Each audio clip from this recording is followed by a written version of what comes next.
welcome again, all of you today. My name is Louisa, and I work for an organisation called Standing Together. I'll say a little bit more about what Standing Together do later on, but I'm the Housing First and Homelessness Manager there, and we co-wrote this Working Effectively with Perpetrators and Survivors in Homelessness Settings guidance with Fulfilling Lives Islington and Camden, and we are really excited to be launching it to you all today. Going until around 4:30 today, and we are going to a panel who you can see there on the screen. We're also going to be looking at a case study, and we're going to do a presentation, just kind of going through some of the key points of the guidance. We'll have time for questions and answers, 15 minutes at the end, and then we'll have time just for a bit of a roundup as well. All right, so I think we're going to move on first of all to a case study, and we're going to hear from one woman that's been working with the Fulfilling Lives Islington and Camden service about her experiences right now.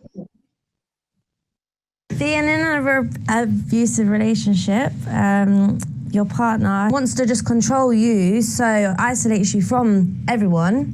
They know that other people, like support workers or your family, are gonna notice that something, like you've changed or something's wrong, and then they just don't want anyone in your ear to, be like get you away from them. So they just want to have full control on you. So and then to make you as well rely on just them. Like having support makes you feel like you've got someone to turn to if something goes bad, and you can just speak to them about what's going on, because you can't speak to your partner about it because they'll just shut you down, or you're in fear to speak to them about stuff because they don't think they're in the wrong. So speaking to a worker and having support, it makes you not do something stupid, so other people may self-harm or drink or something and mess up further, but having someone to speak to, it distracts you. It just makes you see there's other options. It's just having someone to call, and when you actually want to get the help or want to open up, it's having someone there to listen, not someone to say, oh, I told you so, or something like that, just to be there and just help you through it. And you've come, even though it took ages to come to that realization, just that they're there to help you then move what you want, move forward to what you want to do.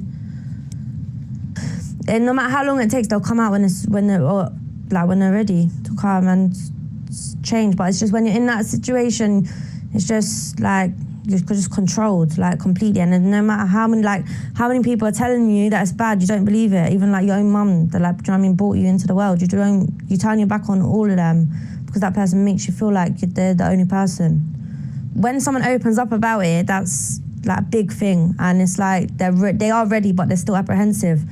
But they will get there. But it's just about supporting them to follow through and try and get them to not to turn back, to try and carry on going.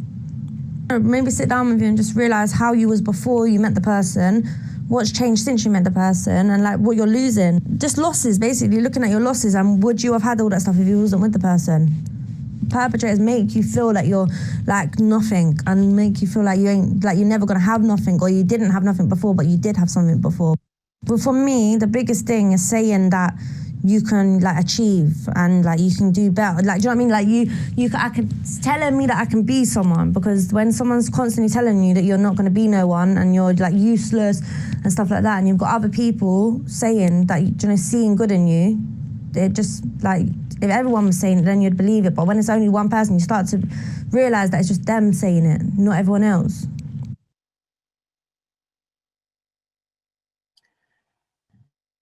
Amazing. Thank you very much. I think that was some really powerful testimony there from that survivor, and just, really highlighting there the time that it does take for somebody to get to that place in their head where they're ready to, accept some support and thinking about wanting some support around that situation.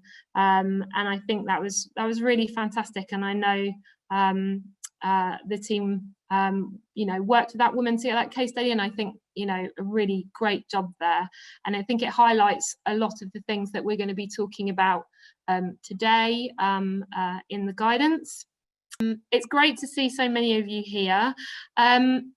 I am going to hand over now to our wonderful expert panel, bringing views and experiences and words from the front line. Now we've got a few different practitioners here today, but I'm going to introduce the first practitioner to speak, and that's Joe Attiers. I'm sorry if I pronounced your surname wrong there, Joe. Joe's the Peer Mentor Development Coordinator at Fulfilling Lives Islington and Camden. Thanks, Joe. Thank you very much, Louisa. So yeah, I just want to open by saying two quite obvious things. The first is that street homeless couples are a thing. And the second, I shouldn't need to say this, but life on the streets is really, really difficult. And often couples come together to share that experience and ease the struggle of that experience. So some of the reasons why street homeless couples form and stay together, and why a survivor may stay in a couple on the street. They may have been together for years. They may rely on each other for protection, for comfort, for moral support. They may be making money together. They're combating loneliness. They may be together because of shared mutual experiences. Perhaps they have children together. Perhaps they use drugs and alcohol. Perhaps they have shared health needs. Sometimes, as a couple in the homeless community, they can be seen as a difficult or a challenging couple by their peers. The perpetrator could be unliked because he's the perpetrator, and the survivor may be unliked because she's staying with the perpetrator. Often they will mirror each other's behaviours. So if one of the couple is homeless, then the other may sleep out rough so they can be together.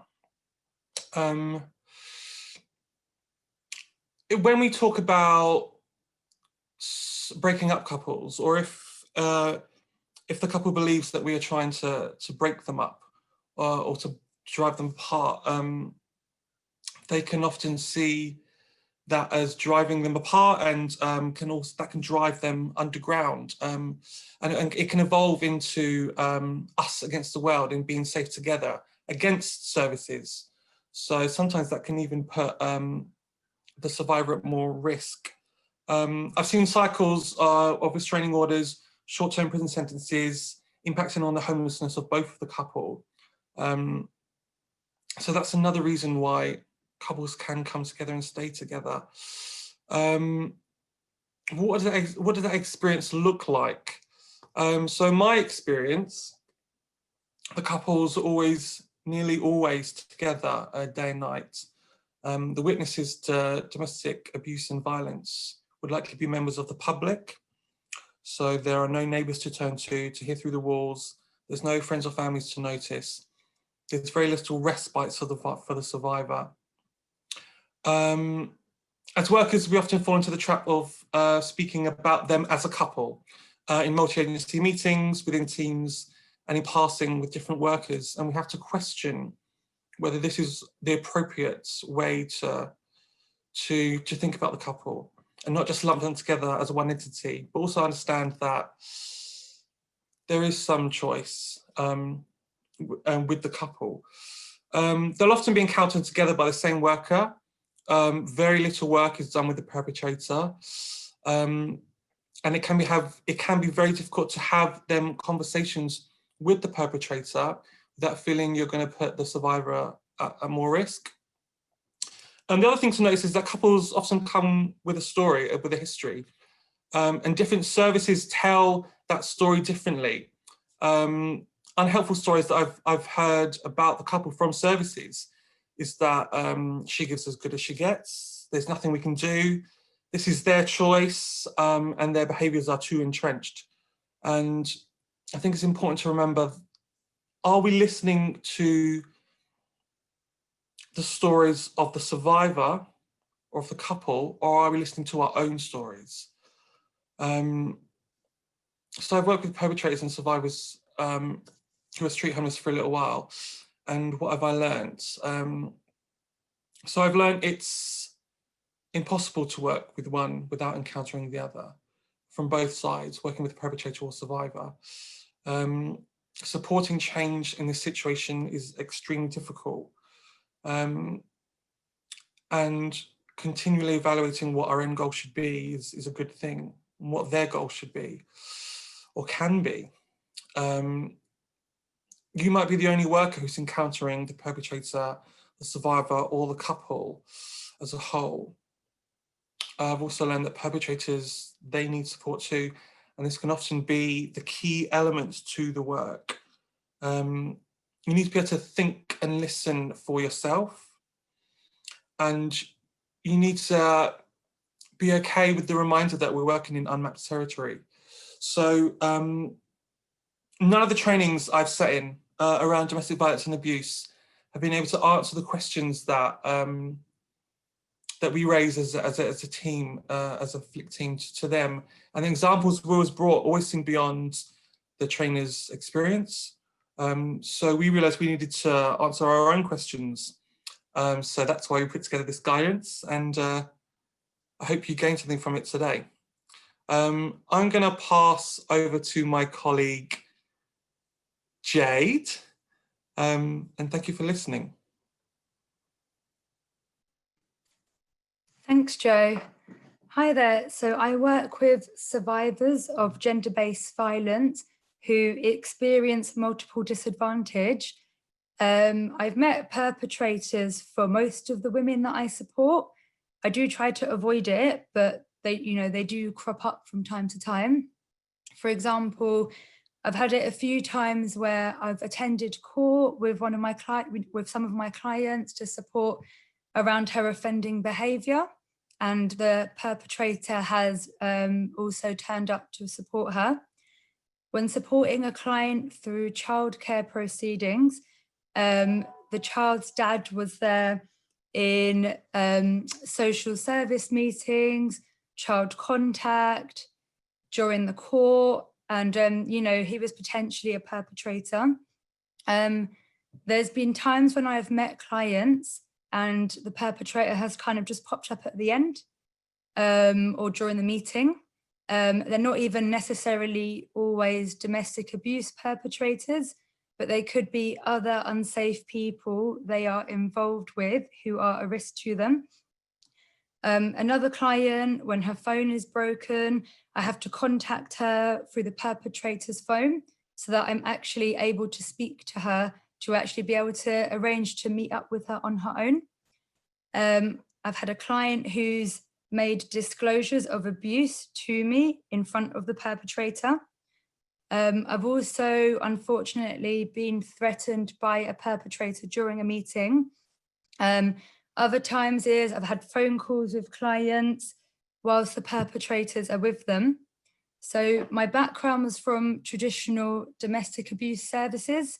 So I was only used to supporting the survivors. I wasn't used to being around the perpetrators too. So I used to think that there was no way that I could support the client when the perpetrator was there at the same time, because I used to feel like it was too unsafe. In this particular role, I've seen that if I refuse to be present, or if I will not even speak to the survivor when the perpetrator's there, my particular clients, who were also very isolated, would miss out on the support that they need, which would make them even more isolated, which then would increase the risk towards them. And that's actually giving the perpetrator what he wants to begin with. So I've kind of had to accept that this is part of the work, and try to kind of find ways to work around it, which means that my clients can access the specialist gender-based violence support that could help improve their awareness of the abuse, kind of empower them with what their options are, empower them around their safety planning, which also allows me as their support worker to be able to monitor and assess the risks that they're facing. Without this, the abuse for my clients could have been happening underground and not being picked up by our service. So, I mean, there is definitely a lot of fear around getting it wrong. You know, it's not that there's no risks. There are lots of risks involved. You have to put a lot of thought into it. You know, there'll be all of these things going through my head all at the same time. I need to be civil and polite to the perpetrator so that he does not see me as a threat and doesn't sabotage the relationship. But at the same time, I have to try and keep myself safe and try and keep the client safe, whilst trying to not collude with the abuse and being mindful of kind of what I'm talking about in front of the perpetrator, because I don't want to breach the survivor's confidentiality, and I don't want anything I say to be used against her later on. Obviously, as we've said, there are lots of risks and lots to take into consideration, and it can go wrong. But most of the time, I found engaging with my client when the perpetrator is around has actually been fine. It often felt, though, that I was trying to just wing it in the moment, and I had to keep reflecting on situations with my managers just to check that it was appropriate, to check it was safe. And also I had a lot of anxieties and worries come up about working in this way. So I was constantly had to kind of reflect on that with my managers. I found that where possible, it's also been helpful to have open, transparent conversations alone with the survivors about my fears of supporting them when the perpetrator was around, and asking them how we can handle certain situations together. It would have been much less stressful if there was guidance to begin with, especially as so many random situations just pop up that you can't always foresee. But there are, just to always remember, though, there are times when it is just not safe, and there are times where you do need to say no, as no matter how much guidance there is, we don't always, you know, we don't have control over the choices and behaviours of perpetrators of abuse. For example, I had a client who wanted me to meet the perpetrator as part of managing his abusive behaviour, so he knew exactly who I was, so he felt in control, but it just wasn't safe. You know, he potentially had access to guns. He knew that I was supporting her about the abuse. He was very high risk, and so I had to tell her, you know, I'm not meeting him. So remember, above else, to put your own safety first. Great, so yeah, thank you for listening to me. I'm just going to hand over to my lovely colleague, Ray. Hi, everyone. I'm Ray. I'm the Deputy Manager in FLIC. And so my experience has been like Jade's, working with survivors mainly. And as part of my role, I've worked at Marax trying to improve the response for women who are in violent relationships and who aren't really getting the actions that perhaps they need from Marac when taking their multiple disadvantages into account. So I'm feeding back to hostels all the time, and I'm feeding back to outreach teams that are working with the perpetrator and drug services that are working with the perpetrator. So at least like once a week for the past couple of years, I've found myself in a situation where guidance around working with perpetrators would be like not only really useful for myself, but also really useful for the other services that are working with the perpetrator, because unfortunately there is a lot of colluding that happens with perpetrators. There is a lot of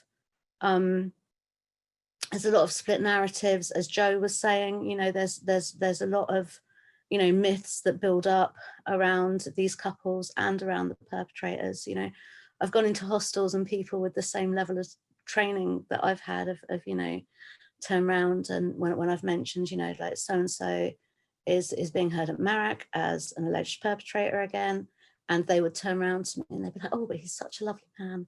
And I'm like, well, you know, we can hold those two things. Do you know what I mean? And I think that a lot of staff, you know, they can make excuses for perpetrators' behaviour. They can put a lot of blame on the survivor. So I think there is a need for like more awareness, more reflection, more communities of practice, more people getting together and talking about like working with perpetrators and what that is like, because you know this guidance isn't coming out to inform us so we can start working with perpetrators. The reality is we're already working with perpetrators if we are in frontline homelessness services. Like, they're already there, we're already doing it, we're just not doing it in perhaps the informed and reflective manner that we could be doing it in. And I think that, you know, we have to work with these perpetrators because we already are. We just have to work with them better. And I think like what we need to, because our perpetrators have multiple disadvantages too, and they're already in the system. And if a perpetrator is blocking a woman from receiving support and providing support for him, can help to navigate this. And I know that Freya's going to talk about that a little bit more, so I'm not going to bang on about it too much. But I think the difficulties for me, especially recently, they've kind of been in providing some empathetic support and connecting with the perpetrator while still kind of holding an awareness of what they've done and not allowing any doubt about their behaviour. It's a really hard line to walk for me, having sympathy for their other issues and providing support and forging a connection while not allowing myself to enter into any kind of denial or collusion. And I fear getting it wrong all the time. But on the other hand, as I said, we're already doing this work, and all I can do is try my best and be reflective and talk to as many people as possible about bringing all of our awareness to those situations when we're working with perpetrators. We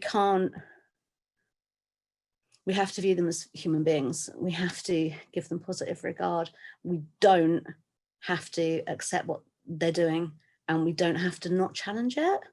It's possible for us to challenge their thinking and their behavior while we're already working with them. So I think that's me, actually. So I am going to hand over to Sumbi, and I'm going to go away now. Afternoon, everyone. So yeah, I'm Sumbi, and I am the senior complex needs worker working at SHP. So I've got over 10 years experience of working in hostel settings. Increasingly, there's a need for guidance on working with perpetrators and survivors within the hostel setting. There can be three main different sort of situations. Increasingly, we're getting more clients move into the hostel as a couple. There can be a relationship that develops within the hostel, or we could get a client that comes into the hostel who's got a history of being a perpetrator of domestic abuse or the survivor. I just want to note that the types of relationships affected by domestic violence and domestic abuse can vary. So it may not just be the traditional male-female relationship. It could be a same-sex relationship, ex-partners or family members. So when referring to couples, we can be referring to any of these types of relationships. This guidance is a really useful tool, as so far, basically we've been learning alongside supported agencies in dealing with domestic abuse. So having this guidance is really going to make that difference. So yes, because sometimes it's easy to feel that we're getting it wrong. So working together can provide different approaches. I want to note that domestic abuse is likely to affect everything for a client, their relationships, their self-esteem, their ability to manage their mental health, well-being, substances. But I guess most importantly for us in the hostels, it's their tenancy that we're looking to help support them with. So we work in a way to ensure that the client feels safe at the hostel.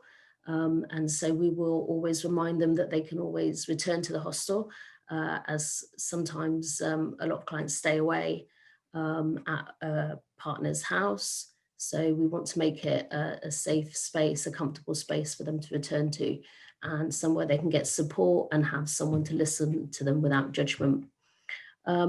Sometimes we're just focusing on their basic needs, such as getting fed, showered, looking at their health, finances, because if these things are in place, then it's easier to work on other things like their relationships and their safety.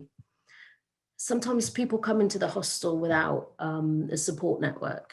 So it could be that maybe we're their only support. So whilst we're working with them to establish that relationship, we're also encouraging them to add in other specialist services and get a wider supporting network. We might create a safety plan with the client for whilst they're within the hostel. Perhaps that could be like a safe word that they can come to reception and say if they feel they're in a dangerous situation and want support, or the police. Hostel staff are more present than other agencies because basically we're there 24/7, and we may have a more intense relationship with the client due to that. So we need to be able to spot the signs of domestic abuse, as we're in the hostel, we may witness this. So we're looking out for signs of coercion, controlling behaviour, and exploitation. To work with our clients as best as we can, we obviously have to support the staff team. So it could be someone in the staff team may have experienced or witnessed domestic abuse themselves in their lives. Therefore, when working with these clients, it can bring up emotions and experiences of that situation. So obviously we're looking to support staff. They can discuss that with their manager, or go to reflective practice, that kind of thing. So I'm just going to talk about how we work as a staff team a bit more and how we deal with these situations, as the whole staff team can absorb the trauma witnessed. So we will look to reflect on the ways we work with clients, how we manage the incidents, any incidents that happen. So we do that as part of handovers, team meetings, or a specific client-focused meeting for that client or that couple. We also have an in-house psychologist, so they're there to offer formal or informal therapy for the clients, and they will give us input on working in a PI and trauma-informed way. We'll also utilise multidisciplinary meetings, and then we have to think about how, as a staff team, we're whether we're taking sides with the clients or one of the clients, the perpetrator or the survivor. We want to make sure we're not making assumptions, and whether we might be colluding with a client. So there are things that we need to look at. We also try to match the best staff member to the client, so who would be the most appropriate, and taking in consideration whether the client would prefer a male or female key worker. Sometimes when you've got a client who's experienced long-term domestic abuse, you have someone in front of you that's traumatized. It can be challenging to establish a key work relationship, form attachments, family relationships can be strained, and often that person may have low self-esteem. So these are all things that you may be working with as part of your key working. So things that I try and do is engage the client in an informal way, a time and place that suits them. I often find going out the hostel really helps because it's more relaxing, and the client is in more control of the situation, creating a bit more balance. I try and focus on the agenda that the client has, so that we're focusing on what's important to them. And then as part of that, you can also look at adding in some things on your agenda. And I'll also try and stick to anything I've agreed with the client, and any plans I've made. So really, I'm just trying to kind of like over time establish that relationship and be present. I'm just going to summarize now. So for me, some of the main points really is joint working, using reflective practice and taking that time to reflect. Yeah, and just communicating clearly. So yeah, and these are all things that are in the guidance. So thank you for listening, and I will hand over to Freya now. Thanks, Sunbi. Just to introduce myself, I am the Women's Specialist for the Navigators Service in Camden and Islington. I'm really kind of glad to be part of the launch for this guidance, because from the work we do as a Navigators team, it's so clear that this guidance is really, really needed. All of my clients as the Women's Specialist are women who have experienced DVA or domestic violence and abuse at some point in their lives. And for many of them, the perpetrator is still around. You know, it cannot be ignored in our work, and perpetrators must be acknowledged in a trauma-informed way. It can, of course, feel very difficult to strike the right balance between not colluding with them and not alienating them, because often perpetrators in these situations do have the power to take survivors away from services and to alienate survivors further than they already are. Within the guidance itself, which will be introduced and discussed after this panel, I found it really important to reiterate the importance of confidentiality, especially when working with couples who are still together. As Jo has already brought up, survivors need to be seen as individual people, and just because a survivor has brought up something, mentioned something or asked a question about something about themselves, it is not a clear indicator that they're actually comfortable talking about this subject in front of the perpetrator. They may have been pressured into asking. So it is always best to blame the policies, to get the survivor on their own to discuss personal matters. I guess I've also found from the work we do as the Navigators team that it is better to do this and to accept that the perpetrator might turn up, and sometimes definitely will turn up, than to take offence at that, or to say, I can't continue if you're here, because that only just, you know, risks them being unable to turn up at all. The survivor in some cases will not turn up unless the perpetrator turns up as well. And it's something that we have to kind of work with and we have to navigate around. As a team for the Navigators, we currently have 5 couples where both the perpetrator and the survivor are on our caseloads. And another one of my clients personally, where the perpetrator is on the FLIC caseload. But this has been vital in getting survivors to engage with the support that we can offer them.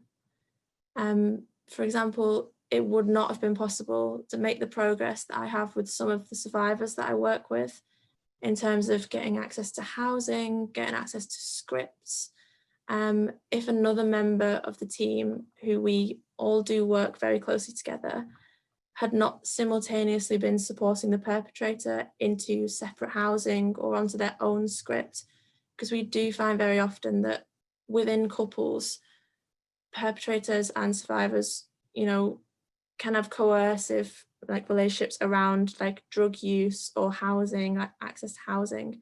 So it's so important to have that joint working going on.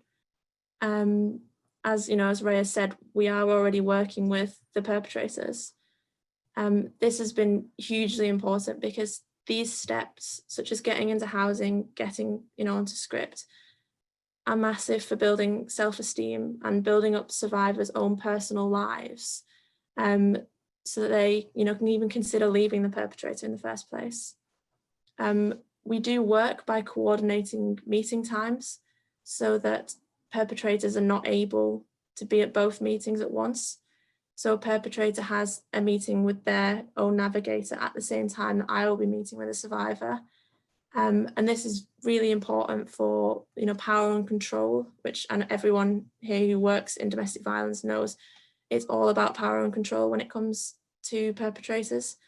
So having the perpetrator almost know what is going on in those meetings, or have some sort of idea, I go to these meetings as well, it's just housing, they're not trying to split us up. Whereas, if the survivor turns up to the meeting and the perpetrator comes as well, we talk housing, we talk scripting, we talk universal credit.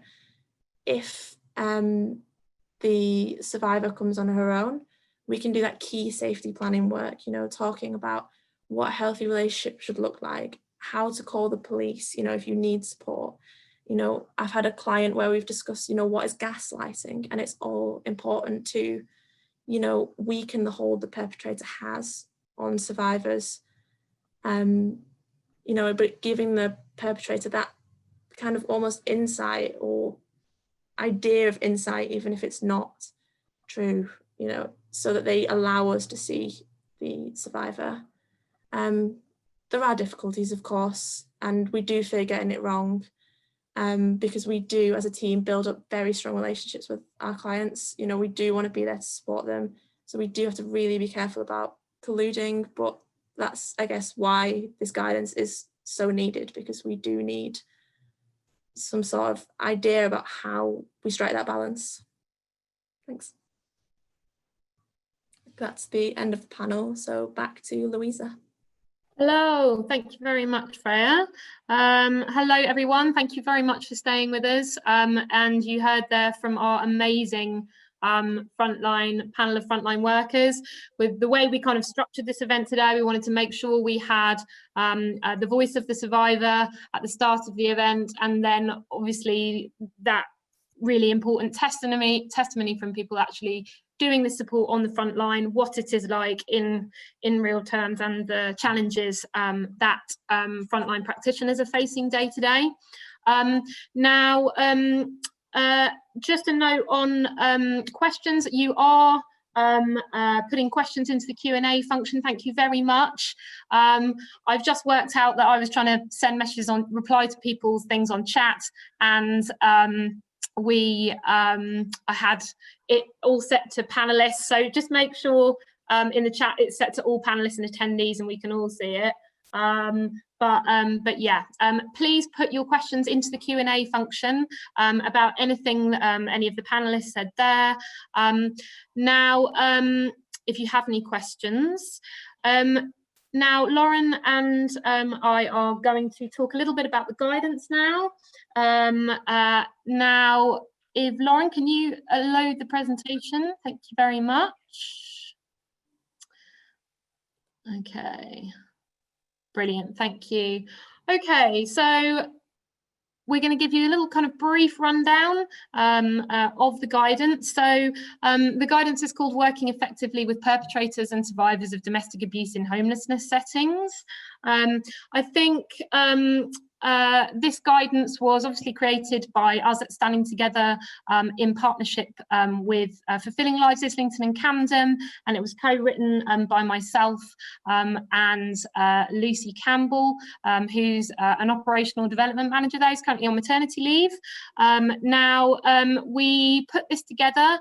The initial idea for this came out of a cross-sector roundtable event that we held last year.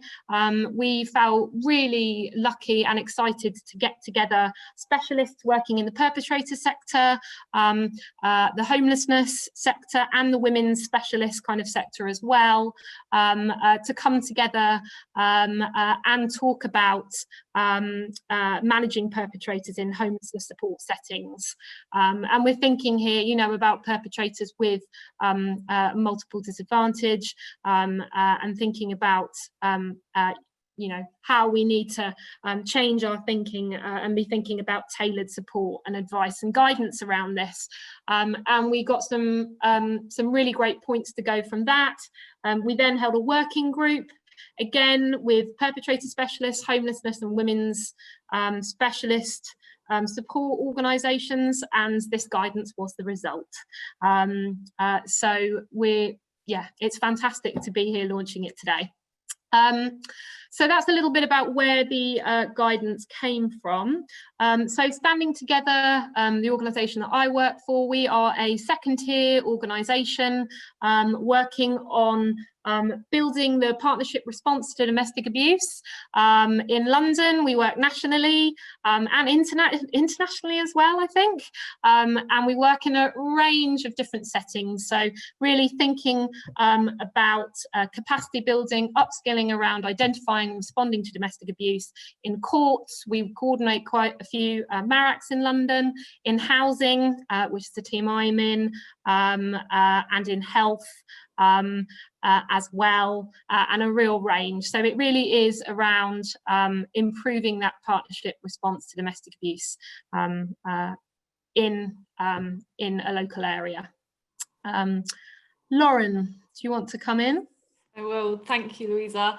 So hi guys, my name is Lauren. I'm also one of the operational development managers at Fulfilling Lives Islington and Camden, or FLIC for short.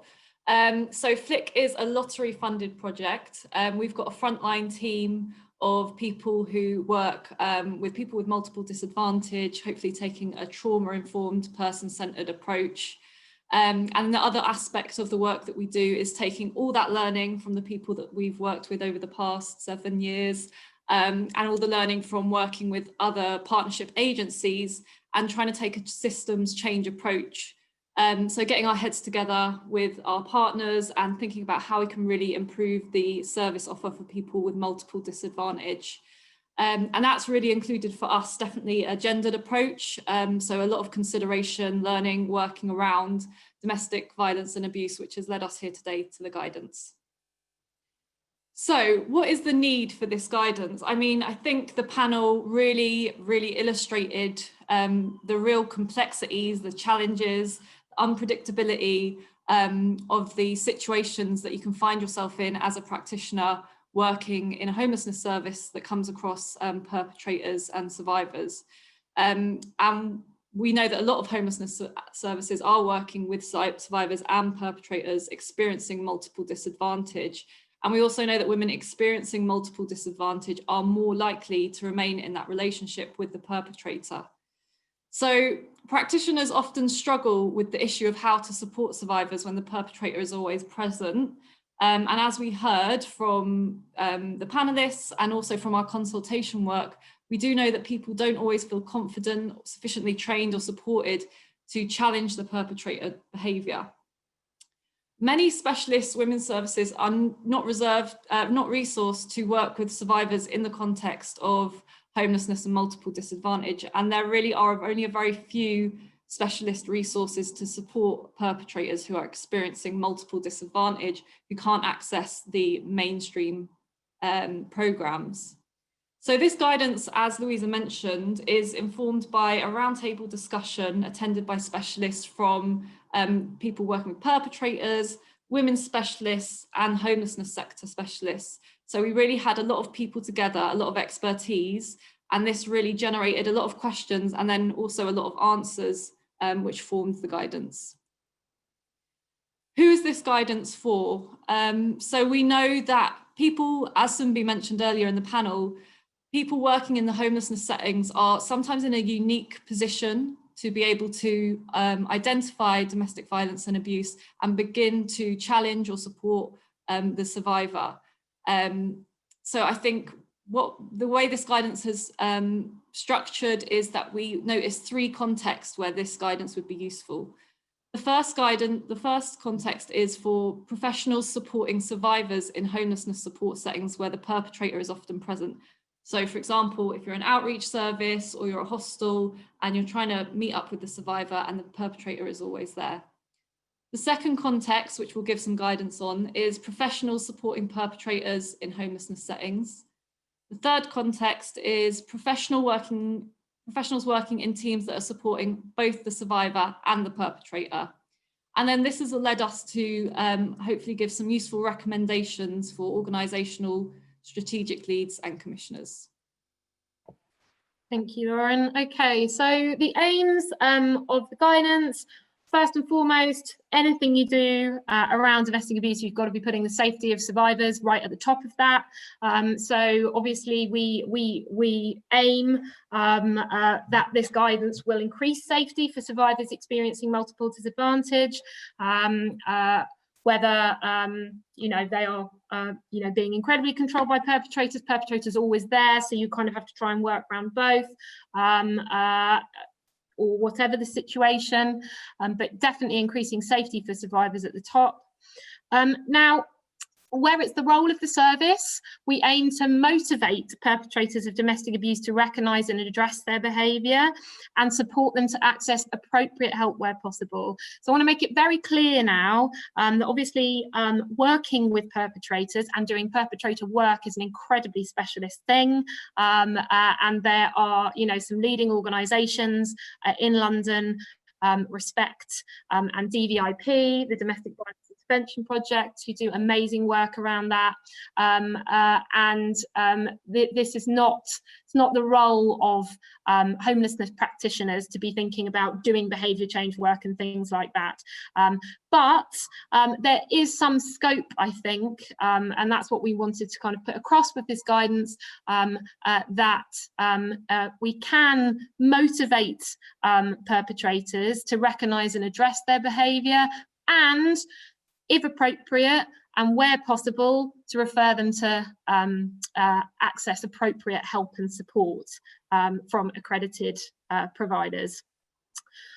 We also aim to enable practitioners to recognise abusive behaviours and how this can look in homelessness settings, where perpetrators and survivors are more likely to be affected by multiple disadvantage.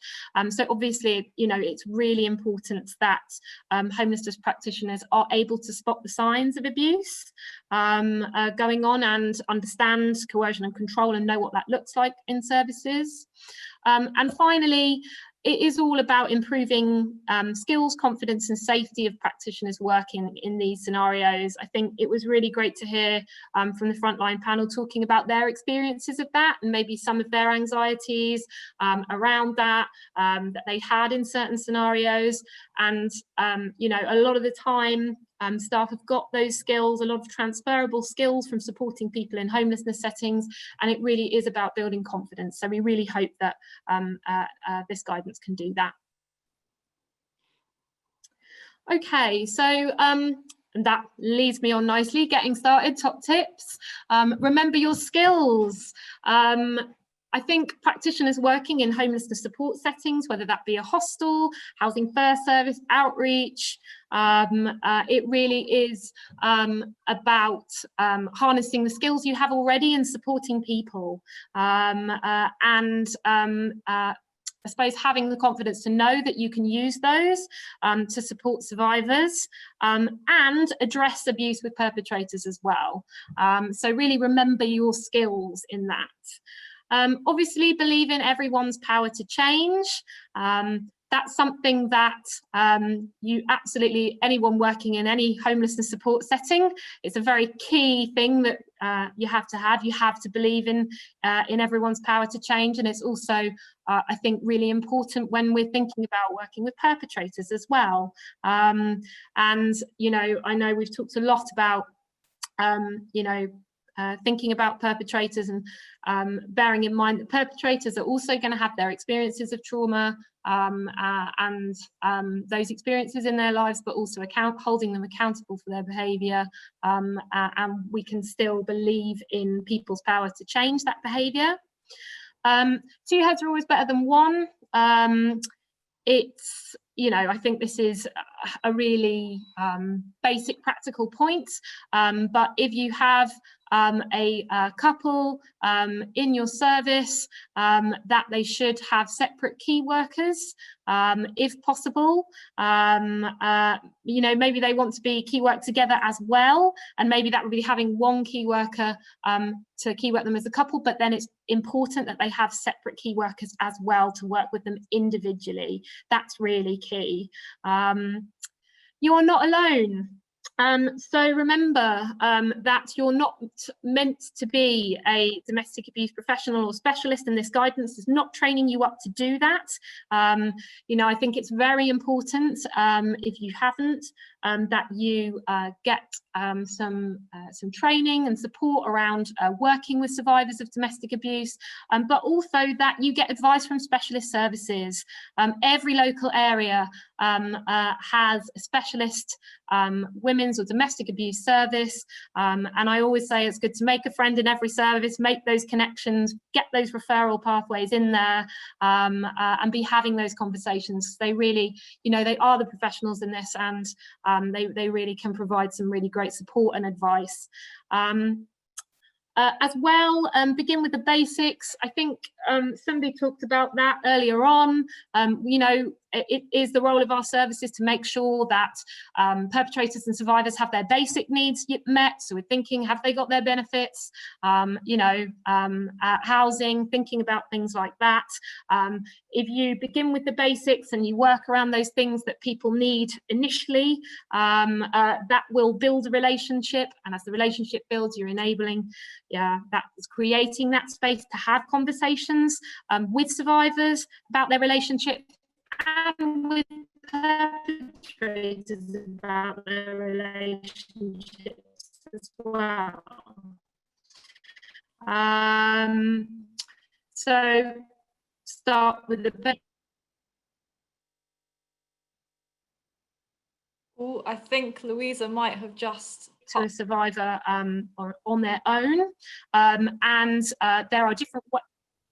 Hello, Lauren, can you hear me? Yeah, I think we lost Hi, you for Lauren, a second. can you hear me? Sorry about that. We're having an unhappy Wi-Fi time. It's really cold. I think that just makes the Wi-Fi break probably. So using organisational policy and procedure can be a good way of carving out this space.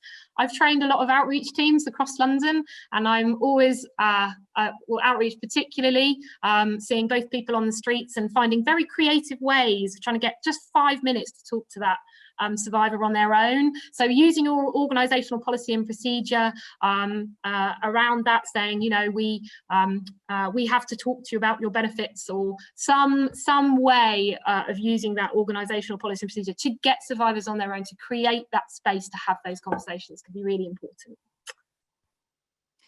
Thanks, Louisa. So the first sort of scenario that the guidance references is when professionals are supporting survivors in homelessness settings where the perpetrator is often present. So this is kind of the stuff that we've already talked about. If you're going to do outreach to a survivor and the perpetrator is just always there, they're always trying to listen, they're always trying to input into the situation. Or same if you're in a hostel and the perpetrator just always seems to be there, and it can be really difficult to get any time alone with the survivor. And we have to remember that the perpetrator is likely to see our offer of support to the survivor as a challenge to their own control. So it's likely to really create barriers and make that quite difficult. So the challenge really is that it can feel almost impossible to provide a safe, effective intervention when the perpetrator is present. But if we do nothing, then we really risk missing these great opportunities to offer some support. So hopefully the guidance gives a bit more confidence to people so that they have some top tips on what to do. This is what we would suggest. So we would always suggest that the best practice is to have 2 workers. This is useful for loads of reasons. It offers validation to the worker's position, it improves safety, but most importantly, it really, as Louisa says, carves out that time and that opportunity for you to be able to separate the couple, even if it's for 5 minutes, to start building those relationships, and more importantly, for you to build that relationship with the survivor and just have some time alone and some space alone. It's also important to link the perpetrator in with services that can support them.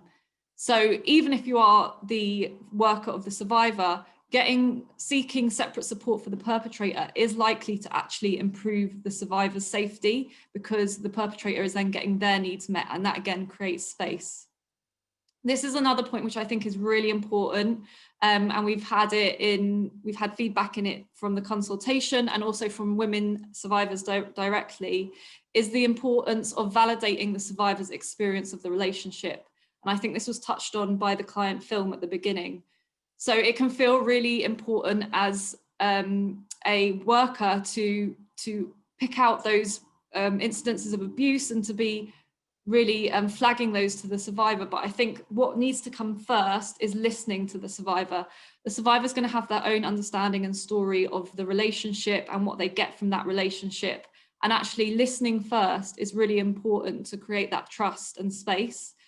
When you listen and validate the survivor's experience, you're likely to then create a space where you can ask certain questions that don't feel too judgmental. So for example, you can start talking about, what does he do for you? How does he show you he cares? Is there anything that you'd wish he'd do less of? Is there anything you'd wish he didn't do at all? And by doing that, you're really going at the survivor's pace and allowing them to open up at in a time frame that feels comfortable for them. So this is a question that gets asked a lot, and it's something that can make everyone feel quite uncomfortable and uneasy. Do I need to humour the perpetrator in order to have engagement with the survivor? So, you know, especially when we know some of the perpetrator's behaviour, it can feel really uncomfortable. It can feel really confusing to know how to interact with the perpetrator. And as we know, it's often that the perpetrator is present. So it's good to have some pointers about how to manage this. Like we said, we'd have a joint approach with the perpetrator's worker where possible, so that you can go in with both of you and create some separate space. It's important to know that you can be polite without colluding. So it's totally fine to say, hi, how are you? And remain cordial with that person. Innovative ways of trying to get the survivor on their own. Like Louisa said, there's loads of stuff that you can come up with if you're in an outreach service. You can say, oh, benefits claims, we usually do those in the office. There's a room for 2 people. Do you mind? We won't be that long. Just trying to think of quick and easy ways to get the survivor just 5 minutes on their own. Watch what information you share. So be really mindful of confidentiality. Just because the survivor is bringing a topic to the table when the perpetrator is there doesn't necessarily mean that it's safe to discuss, because they might have been prompted by the perpetrator to raise that topic with the support worker. So just being really mindful of confidentiality and perhaps discussing that with the survivor when and if you do get time alone. Engagement with drinks and food bought by the service is another really difficult one where there's no straight answer. Sometimes we would say that you can use your policy to say, oh, actually, we only have budget for the person that we're directly supporting, and we don't really have budget for anyone else. It's nothing personal. Although sometimes it might be useful, it might be deemed useful by your team that it's worth just getting those 2 drinks for that one piece of engagement. This is something that you really need to talk about. And I think all of this is really dynamic. It's really complex, and it's really important to take all these conversations to reflective practice to get support and discussion. Thank you very much, Lauren. Okay, so the second part of the guidance is really focused on professionals supporting perpetrators in homelessness settings. So we know that the real challenge for homelessness services, many will be providing support to perpetrators of domestic abuse, have lots of perpetrators within that service, and really lack confidence and guidance in addressing concerns. And obviously we have to work with perpetrators in order to keep survivors safe. So it's a really important thing. By not tackling or ignoring perpetrator behaviour, we're colluding with it. So it's really important that we're identifying perpetrators in our services, linking up, making sure that we're linking up with survivors, services where survivors are as well, and that communication is so key. I will move on to the next slide. So there's a few things that we can try here. Clarify your aims. It's not about behaviour change. So I think before you make any decisions around speaking to a perpetrator about their behaviour, you need to think about what are your aims in that conversation. You have to be realistic that what we are not aiming for here is great behaviour change in perpetrators. I think an amazing outcome, I suppose, is just not colluding with that abuse yourself within your service. That's a fantastic outcome, to be able to identify perpetrators, identify their behaviours, and not collude with the abuse is a great outcome. So, you know, we're not thinking about, you know, changing perpetrators' behaviour and, you know, that kind of thing. We need to be thinking about maybe de-escalating some of that behaviour and not colluding with that behaviour, but be realistic about your aims. Obviously, find out more about perpetrator interventions. So I named a few earlier on. Respect are the national accredited provider for perpetrator programs. They are usually structured programs, which are quite a few weeks long, but there are a range of different perpetrator interventions now operating in London and across the country. And if you're working with any perpetrators, it's absolutely worth looking at those organisations and the support that they can provide. So obviously perpetrator interventions need to be done by specialists who have those kind of structured programmes and that specialist knowledge. Start with basic needs and building relationships. I think we've said this earlier on, but absolutely, before you're talking about relationships, before you're talking about challenging behaviours, it is making sure that perpetrators' basic needs are being met, and that you're building that relationship of trust with that person. Somebody's not going to be so keen to talk to you about their relationships and things going on for them if they don't trust you. So it's really about putting that engagement work in.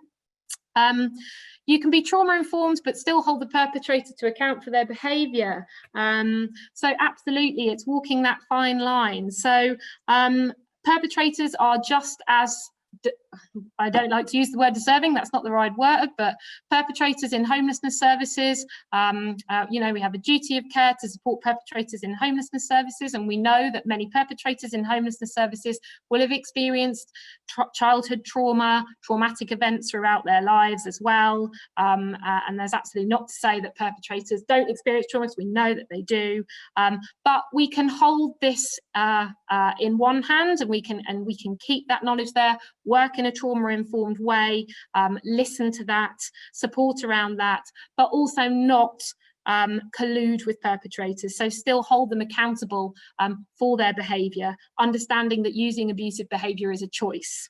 So it's really about separating out the choice to use that abusive behaviour from the trauma that they've experienced. And you can work with both. You can still support somebody around their trauma and hold them accountable for using abusive behaviour against their partner. And there's more about that in the guidance there. So challenging beliefs is the route to changing behaviour. So this is really, you know, thinking about how we hold, you know, perpetrators to account. So we really need in our services an understanding of domestic abuse. We know that domestic abuse is incredibly gendered. Perpetrators are overwhelmingly, most of the time, male. We know that women are more likely, if you're a woman, you're more likely to experience domestic violence and abuse.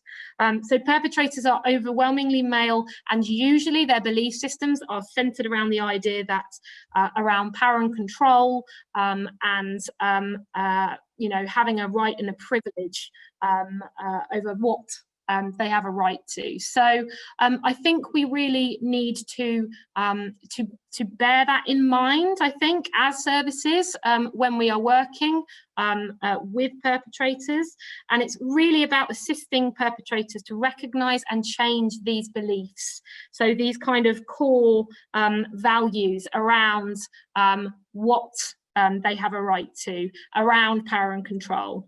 And thinking about that. So when we need to challenge a behaviour, we need to have an understanding of the belief behind it.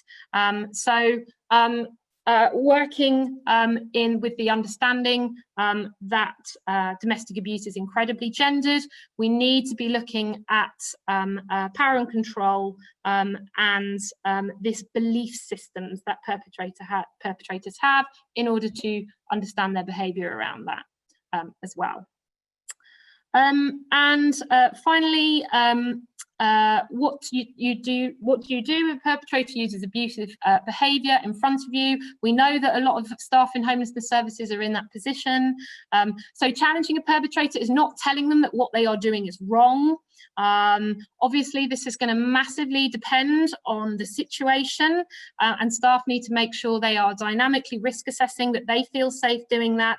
If safe and appropriate, name the abuse and say how it makes you feel. If you don't feel safe, end engagement. And it really is about the staff, that practitioners' assessment of that situation. And if you don't feel safe, ending engagement. But if you do, naming the abuse, saying how that makes you feel. So, for example, we've got a quote at the bottom there. It sounds like a really difficult situation, but it's never okay to speak about your partner like that and call them names, for example. Obviously, that's got to be risk assessed by that staff member in that situation. Okay. Thanks, Louisa. I'm conscious of the time, so I'm going to be as quick as possible on this last bit. But the third context that we were looking at was professionals working in teams that are supporting both the survivor and the perpetrator. So again, this goes back to some of what Joe was saying about the couples and what needs are met by being in the relationship, and how us not acknowledging their status as a couple can actually drive them both further away from services and alienate them further. So then we have this really tricky line to walk between acknowledging their status as a couple, but also maintaining boundaries and safety and working with them separately. So we would recommend trying this. We would definitely strongly recommend that each individual has their own named worker, allowing each person to build a trusting relationship where confidentiality is respected. Just more on the confidentiality, for example, if you're in a hostel, it can be quite easy to slip into informal conversations where both the survivor and the perpetrator is present, and it's really important to be mindful of respecting confidentiality and not sharing stuff that should really be kept private in those more informal settings. So the whole team really needs to have an understanding of that. Workers should communicate with each other and present a united response when joint working. So we'd recommend possibly like meeting up before there's a piece of joint working, debriefing afterwards to make sure that the message is consistent. And this really avoids splitting, and it's obviously a really, really difficult and complex situation. So the more joint work, the better. And then also holding separate conversations and appointments where possible, whilst acknowledging that they are a couple. So for example, something that's worked, again, Freya spoke a lot about this on the panel, is offering both people a separate appointment Monday at 2 o'clock. This really gives both people their own space, but still acknowledges that they perceive themselves working as a couple. It's a really difficult balance, as we've said a lot in this, but it is something that can be done. And the last frequently asked question is around housing a couple together when there is known domestic abuse. So I think this is a really difficult one that comes up maybe more and more frequently at the moment. And we do acknowledge that there are actually very few housing options for homeless couples, as providers understandably have real concerns around risk and collusion. And just again, this pros and cons. So you might have, it would be great to have them both inside and housed and we can monitor it. And if they're outside, they might be leaving their accommodation if they're housed separately, both becoming alienated from services, but at the same time, there's a lot of risk involved. So what we would really recommend is a really tight multi-agency approach to risk management and decision-making. This includes MARAC, information sharing agreements outside of MARAC, and generally just every decision being made collaboratively, because it can feel really alienating actually for the service who feels they're making decisions or holding risk by themselves. So we'd really recommend that all these decisions are made in a multi-agency framework. Thank you very much, Lauren. And we've gone over because I have been waffling. Lauren's been keeping to time. Nice. All right, this is still waffling. Right, finishing up. So we wanted as well, so obviously this guidance is really about practical advice for the front line, but we know that responses to perpetrators and thinking about how you respond to perpetrators needs to be embedded organisationally. So there are a few recommendations here for organisations and commissioners. Co-location with specialist services in multidisciplinary teams works very well. I know, for example, in the FLIC team, Jade is obviously from the Wiser service, and she's co-located within the FLIC team, which is the homelessness service. So women's specialist support co-located within homelessness support works really well. So we're thinking about sharing those skills and really getting that cross-sector knowledge working. That's a great way of doing it. Reflective practice with an external facilitator is absolutely key. And also reflective space, including discussions around somebody running that reflective practice who has an understanding of gender and how it impacts and how that creates that difference. Training on domestic abuse and perpetrators as part of core training. I know that a lot of organisations, homelessness support providers, have domestic abuse training, but we also need to be thinking about perpetrators as well within that, and at least so staff are not colluding with perpetrators and feel confident not colluding is important. Prioritising survivor and staff safety over all other outcomes as well.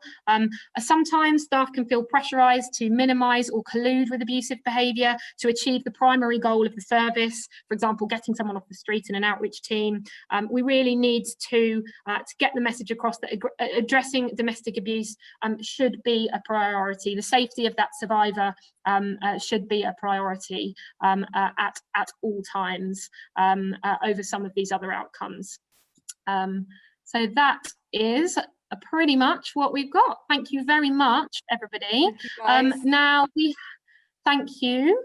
We have a little bit of time now. We've got a few questions, and I am just going to go through now and have a look. So thank you very much, guys, for putting some questions up there and also upvoting too. So I'm going to go work with the top question down.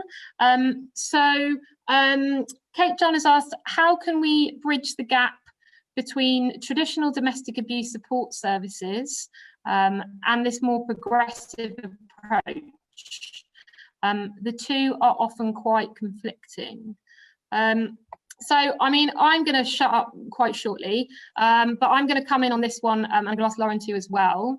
So I think, yeah, I think that's always been the question around bridging the gap between more traditional domestic abuse support done by women's specialist services and homelessness services. And I think there needs to be a recognition with homelessness services that they very often are working with both survivor and perpetrator. Also that survivors remain in relationships with perpetrators, which can make it incredibly complicated. I think there's a lot to be said for co-location. I really do believe that. In terms of sharing those skills. And a lot of the skills, I think, you know, the skills really are between the homelessness and women's specialist sector aren't so different. It's about supporting people. It's about putting survivors at the heart of the work, absolutely. But I think there's a lot to be learned across those two spaces. I think co-location is a good start. More services that have this model built in, so that's thought about at commissioning level, I think is really important. And I suppose just even on a kind of on a service level, you know, making friends, I suppose, reaching out to your local specialist service and saying, look, we're here, this is our client group. They might find it really hard to engage with your service. How can we work better together? Just really, you know, putting those messages out there, getting in touch, and learning from each other. Go to each other's team meetings. Go wild. Lauren, what do you think? I think the same thing. I think co-location is really important. I also know within FLIC that if, for example, the DVA service aren't able to do the actual client-facing work because they don't have capacity or they have different remits, it's been really useful to use them like for consultation for some of their more specialist knowledge. So we could ask like, oh, how do you do a DVPO, and like, can we get some advice on that? So I think those services being available to us for consultation is really, really important as well, because yeah, we need to learn from each other basically. Thanks, Lauren. Okay, the next question down the list from Michael Walsh. How, and this we'll be talking about a lot today, how do you balance the need to address or recognise the perpetrator's behaviour while still providing support and taking into account the survivor's wishes and safety? Does anybody want to come in on that one? Ray, yes, please. So I think firstly, like as you've already said, it's really important to recognise you're not an expert perpetrator worker, that even though you've got this guidance, even though you're reflecting on your practice, like you're not an expert, and it's not your job to unpick his actions. Saying that, I think that there is a line for me, and when that line is crossed, I say something. Do you know what I mean? And this is where it gets into kind of like not colluding for me. So I'm currently working with a perpetrator who's been arrested multiple times for his perpetrating, and I think like that kind of gives me a framework to work within. Do you know what I mean? And if he can't say to me it didn't happen, because the proof is there and it did happen. He went to prison for it. Do you know what I mean? And I think like if he's going to say something to me like, well, she starts it, I think I'm perfectly within my rights to say, actually, that's not important. Who's finishing it? Who's doing the most harm? Who is scared of who? And bringing it back to him. And, you know, I've taken time, I've built that relationship. He trusts me. We meet weekly. You know, I think that having the relationship to ask that question and to ask those questions, but not accepting what they say as truth, and having the relationship in there to say, well, do you think that she might see it differently? Do you think that her workers might see it differently? If that is the case, then why is this happening? And I think, you know, there are ways to gently explore that with the person. It depends on the person. Put your own safety first, and don't think that you're a perpetrator expert, because we're not. But also, I think, don't avoid those conversations, because that is collusion. Challenge other services when they're saying that stuff that Joe was saying, when they're turning around and going, oh, well, she gives as good as she gets, or, oh, well, you know, they want to be together. Always challenge that, always take it back to those services and say, oh, no, actually, I don't think that's true. Or actually, have you thought about how difficult it is, what a difficult situation she's in? Explain to other services that actually, yes, her behavior is going to be like more challenging, more aggressive, because she's the one that's suffering here, you know, he isn't. So obviously she may be more difficult or challenging to work with. Take professional advice where possible, set up a consultation with DVIP, set up a consultation with Respect, listen to what the perpetrator experts have to say, and provide support in other areas. Make it about them and their needs. Do you know what I mean? I can help him with housing, I can help him with accessing physical health support, I can help him with accessing mental health support. You know, it's about more than just that side of what, you know, what makes him a person with multiple disadvantage. But when it comes to that relationship, I'm just trying to not to let anything slide. Do you know what I mean? And to always reflect on my practice. Does that help? Yes, Ray. You always help. Thank you very much. I think that's that was a great answer. Thank you so much. I think all of that is true. It really is. It really is about having the confidence, I think. And as Ray said, that relationship to be able to have those conversations. But then, of course, never pushing yourself to do that if you don't feel confident, if you don't feel safe, and making sure that you are in touch with the professionals, that you do know where to get support if you need it. Thank you, Ray. Okay, and the third question down the list, we've got any suggestions or experiences of working with young people that are victims or perpetrators of domestic violence? Who's going to take that one for me? Thank you, Freya. I have to unmute myself first. Yeah, I think it's a really good question. It's important to kind of reiterate first that the work that we all do is with adults who are over 18. We are not commissioned to work with people under 18, and if like domestic violence kind of abuse situations are occurring for people who are under 18, it's child abuse, and I think don't be afraid to address it as such, and to kind of take that strong stance on it, because you know it's a safeguarding issue for children as for adults. But having said that, there are specialist services for young people. I can already see in the question and answer box that Young People's IDVAs, Solace in Islington does have one, yes. But there are also other services that work with young people between the ages of, it's usually around like 13 or 14 to 25.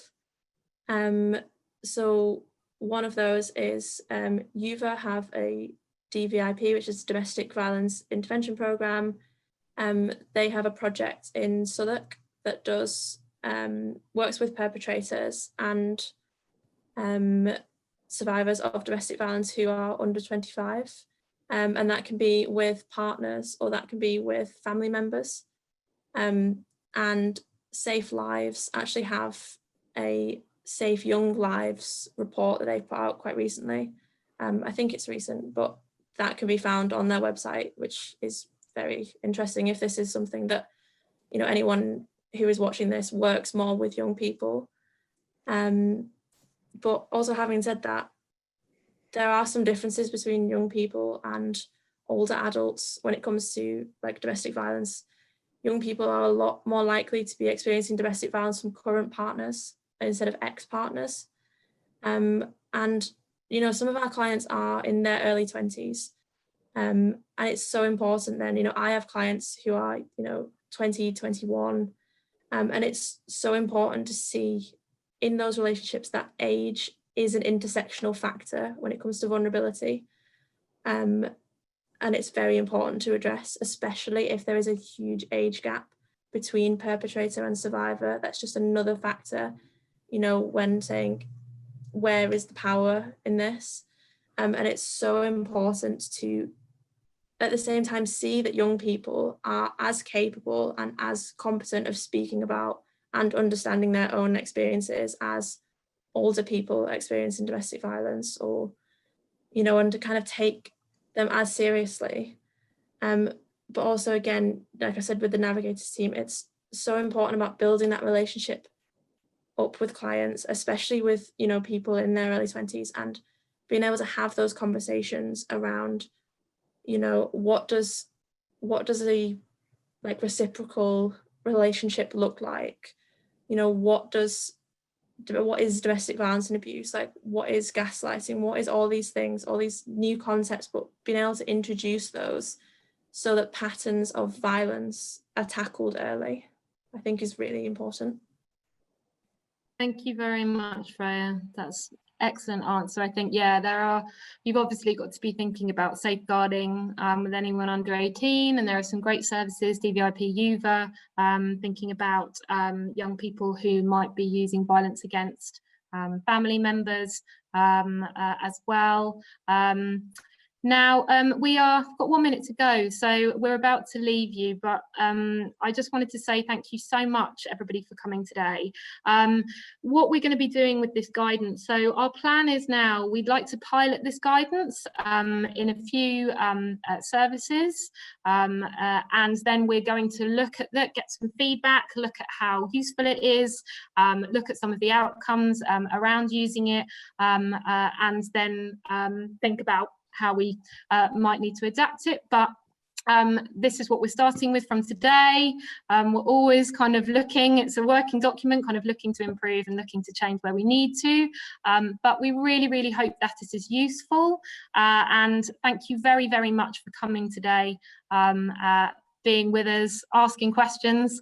And thank you so much, everyone, to Katie from Fulfilling Lives Islington and Camden, comms team who put so much effort into getting this event out today, and all of our wonderful frontline panel for sharing your experiences. Thank you so, so much.